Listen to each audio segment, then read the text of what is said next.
नमस्कार नहीं welcome you world affairs. मैं प्रशांत धवन। नाउ भारत की जीडीपी ग्रोथ रेट नंबर सामने आ चुके हैं और इंडिया ने क्वार्टरली बेसिस पर ग्रोथ करी है 13.5% की, जो बहुत इंप्रेसिव है अगर आप दुनिया के बाकी कंट्रीज से कंपेयर करो। यहाँ पे आप देख पाओगे इंडिया आज भी दुनिया की फास्टेस्ट ग्रोइंग इकोनॉमी है विद 13.5% ग्रोथ, मगर ये पूरे साल की ग्रोथ नहीं है।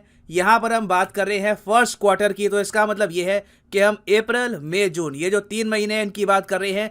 इस समय में इंडिया की जीडीपी 13.5% ग्रो करी है क्वार्टरली बेसिस पर। मगर अपने आप में इस ग्रोथ को अगर हम देखें दुनिया की बाकी कंट्री से कंपेयर करके, तो फ्रांस की जीडीपी ग्रोथ रेट थी क्वार्टरली बेसिस पर सिर्फ 0.5%, यूके की थी 0.1%, एक्चुअली -0.1%। यूके ग्रो नहीं किया है, इनकी इकोनॉमी आज भी कोविड का इंपैक्ट फेस कर रही है। उसके अलावा यूएसए, आपको याद होगा रीसेंट जीडीपी नंबर्स के हिसाब से इनकी इकोनॉमी कॉन्ट्रैक्ट करी है, मतलब कि सिकुड़ गई है इनकी इकोनॉमी बाय 0.6%। एक्चुअली यूएसए में तो अब डिबेट हो रहा है कि क्या यूएस अब रिसेशन में आ चुका है या अभी भी सिचुएशन नॉर्मल है। फिर चाइना का आपने देखा होगा सिर्फ 0.4% की ग्रोथ दिखी है, अभी भी चाइना कोविड के इंपैक्ट से कंप्लीटली उभर नहीं पाया। अब यहाँ पे आपका क्वेश्चन आएगा कि अपने आप पे जीडीपी नंबर्स अगर इंडिया के कंपेयर करो आप with the rest of the world, चाहे यूके हो, जो भी मेजर इकोनॉमीज हो, हम काफी अच्छा कर रहे हैं, बट इसको आज भी हमारे देश में हम डिसअपॉइंटिंग क्यों कह रहे हैं? Why is 13.5% still disappointing? Reason मैं आपको ये बता रहा हूं, एक्सपेक्टेशंस बहुत हाई है। RBI, reserve bank of India ने खुद कहा था कि हो सकता है कि पहले क्वार्टर में हमारी टोटल ग्रोथ रेट 16% के भी ऊपर जाए। आरबीआई तो खैर काफी ऑप्टिमिस्टिक था। और जगह आप अगर देखो, फॉर एग्जांपल यूएस मीडिया कह रहा था कि मोस्ट प्रोबेबली इंडिया ग्रो करेगा 15% के आसपास पर। ब्लूमबर्ग ने एग्जैक्ट फिगर कोट करी थी कि 15.3% इंडिया ग्रोथ करेगा। इनकी एस्टिमेट्स के हिसाब से जो प्रेडिक्शन करी गई थी उसके हिसाब से इंडिया की जीडीपी ग्रोथ रेट उतनी इंप्रेसिव तरीके से ग्रो नहीं करी गई है। इसलिए कहा जा रहा है कि हमको और बहुत कुछ करने की आवश्यकता है ताकि इकोनॉमी और तेजी से आगे बढ़े ना। इस वीडियो में मैं आपको बताऊंगा कि 13.5% ग्रोथ रेट ये अभी भी इंडिया में कम क्यों लग रही है, इसके और क्या क्या रीजंस है, बहुत कुछ आपको जानने को मिलेगा। मगर आगे बढ़ने से पहले आपसे एक क्वेश्चन पूछूंगा। क्वेश्चन यहाँ पर यह है कि जिन जीडीपी नंबर्स की हम बात कर रहे हैं यहाँ पर, ये जो 13.5% की, ये किसने रिलीज किए थे रिसेंटली? ये है यहाँ पे आपकी option, World Bank, IMF, NSO या फिर none of the above. Comment section में करो उत्तर, सही आंसर मैं आपको दूंगा वीडियो के अंत में। नाउ पिछले साल आप अगर जाओ फाइनेंशियल ईयर 21-22 के आसपास, तो आपको याद होगा कि पहले क्वार्टर में हमारी जीडीपी ग्रोथ रेट आई थी 3 महीने की 20% के भी ऊपर। उसके कंपैरिजन में अब हमारी जो 3 महीने की ग्रोथ रेट है क्वार्टर टू क्वार्टर बेसिस, ये 13.5% है। इसका मतलब ये है कि इस पूरे साल में ना हमारी ग्रोथ रेट अब रहने वाली है 7 से लेकर 7.5%। जी हाँ, इंडिया मोस्ट प्रॉब्ली 7.5% पूरे फाइनेंशियल ईयर में ग्रो करने वाला है, जो अपने आप में बुरा नहीं है। मगर अगेन दुनिया को इंडिया से उम्मीदें बहुत ज्यादा है। मूडीज, जो यूएसए की क्रेडिट रेटिंग एजेंसी है, इन्होंने ये कहा था कि इंडिया मोस्ट प्रोबेबली ग्रो करेगा 8.8% पे, मगर अब जो रीसेंट डेटा आया ना ये 13% वाला, ये देखकर इन लोगों ने भी जो पूरे साल के एस्टिमेट्स हैं इंडिया की जीडीपी के, ये कट कर दिए और ये कहा है कि नहीं जी, पूरे साल में इंडिया की जीडीपी 7.7% के आसपास ग्रो करेगी, जो काफी नहीं है।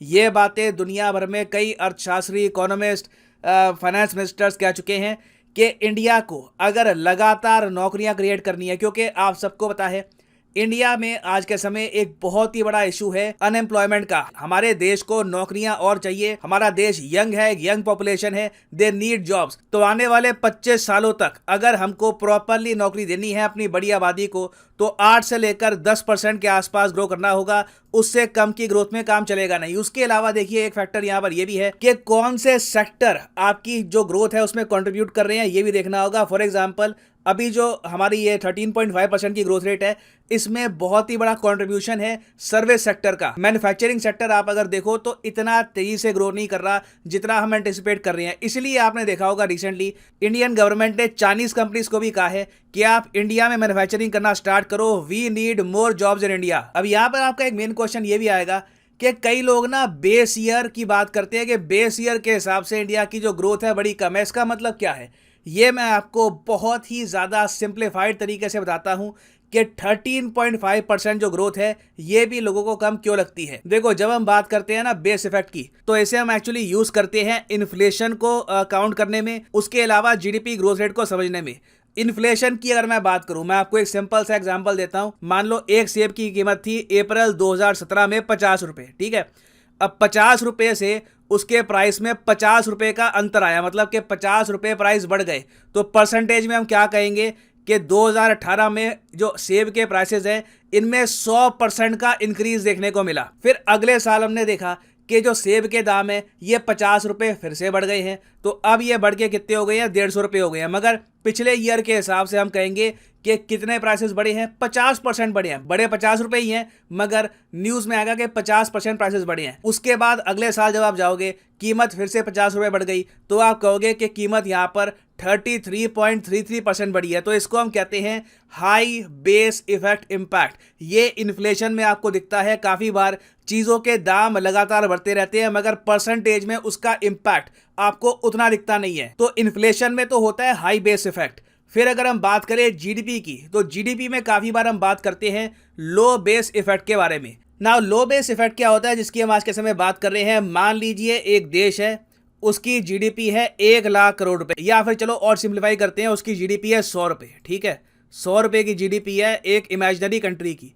वहां पर आप 10 रुपए इंक्रीज करते हो जीडीपी में, ठीक है। तो कितना इंक्रीज हो गया परसेंटेज के हिसाब से, 10%। तो अब जो जीडीपी है देश की ये 110 रुपए हो चुकी है। उसके बाद अगले साल फिर से 10 रुपीज का इजाफा होता है, मगर आप जीडीपी परसेंटेज में चेंज क्या देखोगे आप ईयर टू ईयर बेसिस में, कि 9% के आसपास ग्रोथ हुई है।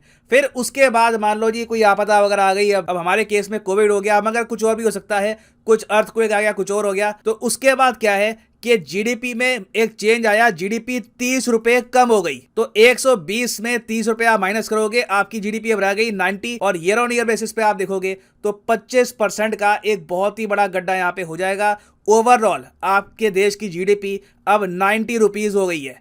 अब क्या है कि देखो 90 रुपीज में फिर से आप 10 रुपए ऐड कर दोगे ना, तो आपको ग्रोथ रेट दिखेगी 11.11%। आप कह सकते हो कई सालों की ग्रोथ रेट को हमने बीट कर दिया। मगर जो ओरिजिनली नुकसान हुआ था हमारा, जो 110 से सीधा 90 पे हम गिर गए, ये अभी रिकवर करने में टाइम लगेगा। 90 से पहले 100 हो जाएगा, 100 से 110, फिर 120। तो जो ये लो बेस इफेक्ट वाली बात है, अभी आप यहाँ पे कहोगे इंडिया के कंटेक्स्ट में कि कोविड 2020 में हमने देख लिया, ठीक है, 2020-21 में हमने देख लिया। आज भी हम लो बेस इफेक्ट की बात क्यों करते हैं कि जो 13% ग्रोथ रेट दिख रही है ना, इसमें लो बेस इफेक्ट का इंपैक्ट है। तो इसका रीजन यही है कि जो बहुत बड़ा गड्ढा बना था 2022-21 में ना, ये वाला गड्ढा, इसको अभी पूरा करने में कुछ साल लगेंगे।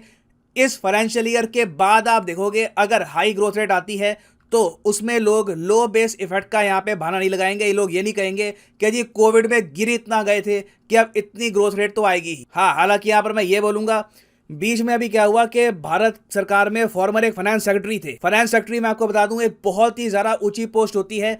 फाइनेंस मिनिस्टर के बाद सीधा आप कह लीजिए फाइनेंस सेक्रेटरी होते हैं most powerful in the ministry of finance. तो इन्होंने रिसेंटली एक ट्वीट कर दी जिसको भारत सरकार ने कहा कि ये फेक न्यूज है।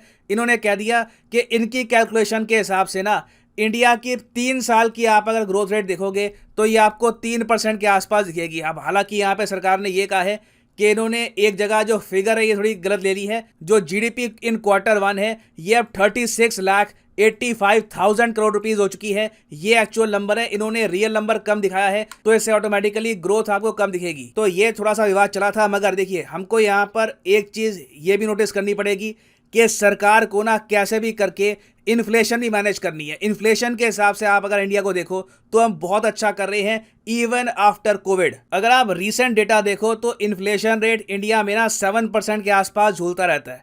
बाकी देशों में आप अगर देखोगे तो ये फोर्ब्स का आपको आर्टिकल दिखा रहा हूं मैं, यूएसए में इन्फ्लेशन 8.5% है, ठीक है। उसके अलावा यूके में इन्फ्लेशन आप अगर देखो तो 10.1% के आसपास पहुंच चुकी है।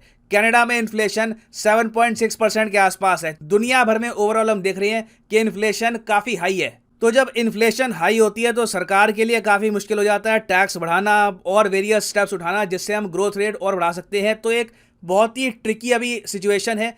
और मेरे हिसाब से देखो, मैं यहाँ पर हमेशा की तरह आपको ये कहूँगा, इंडिया में ना हम लोग न्यूज़ को ऐसे देखते हैं कि क्या ये सरकार को नेगेटिव तरीके से दिखाती है या फिर दिखाती है पॉजिटिव तरीके से। मैं आपको ये कहता हूँ कि जो न्यूज़ है, जो डेटा है, उसको रियलिटी के हिसाब से देखो, किसी बायस के साथ आप डेटा को एनालाइज मत करो। तो अगर हम बहुत ही न्यूट्रल पर्सपेक्टिव से देखें तो इंडिया की जो ये परफॉर्मेंस है 13.5% की, देखने में ठीक है, मगर इसमें बहुत ज़्यादा इंप्रूवमेंट की गुंजाइश है अभी। और इंडिया का असली टेस्ट मैं आपको कहूँगा कि अगले साल से स्टार्ट होगा, जब लो बेस ईयर इम्पैक्ट बिल्कुल खत्म हो जाएगा और फिर दुनिया ऑब्जर्व करेगी कि क्या इंडिया रिकॉर्ड तोड़ ग्रोथ रजिस्टर कर पाएगा या फिर नहीं। नाउ फाइनली वापस आते हैं अपने क्वेश्चन की तरफ कि जो रीसेंट जीडीपी नंबर जिनकी हम बात कर रहे थे अभी, ये 13.5%, ये किसने किया है रिलीज? तो सही उत्तर यहाँ पे है एनएसओ, नेशनल स्टैटिस्टिकल ऑफिस। यहाँ पर आप देख पाओगे ये यहाँ पे लिखा हुआ है according to the data released by NSO. याद रखिएगा, बहुत ही इंपॉर्टेंट है एग्जाम पर्सपेक्टिव से। और फाइनली यहाँ पर मैं ये भी ऐड कर दूं कि लाइफ में अगर आप एक बार प्रॉपरली यूपीएससी एग्जाम की तैयारी करना चाहते हैं, किसी भी एग्जाम की तैयारी करना चाहते हैं, चाहे आईआईटी हो, बैंक हो,